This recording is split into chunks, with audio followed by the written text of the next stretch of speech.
iVideo will help you to remove malicious pop-ups by the website flipplayer.com. Flipplayer.com is a malicious site that may suddenly attack your Google Chrome browser. This site tries to make you download and launch some unwanted some malicious file, which may lead into installation of some potentially unwanted software.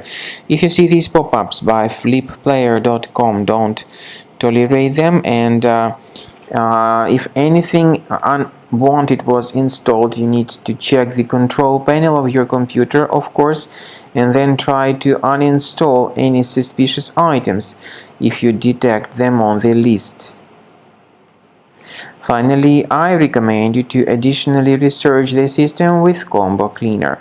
Go to the website combocleaner.com, download the software, install the program, and once it is successfully installed, start investigating your computer.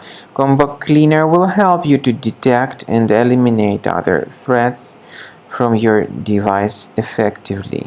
So after you have successfully downloaded and installed Combo Cleaner, the software will be initially in the trial mode, and only quick scan option is available in the trial mode. The full mode includes full system scan and custom scan, but as I said, in the trial version only quick scan option is available. So you need to click on the start scan button, and most likely the application will first of all update its anti-malware database. And by the way, this is a very essential step, so do not skip it. Do not cancel the update procedure, and then the scanning will begin. It may take some time, of course. At the end of the scanning, you will see the full summary of all the threats that were revealed by Combo Cleaner during the scan.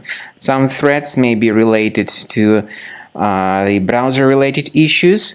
Some other threats may be associated with more serious threats such as ransomware, adware, or other type of viruses on the web. Of course, you can remove certain threats manually, but I recommend you to consider upgrading to premium license. This is the best way to keep all your files protected and to keep your entire computer free of any other possibly hidden threats.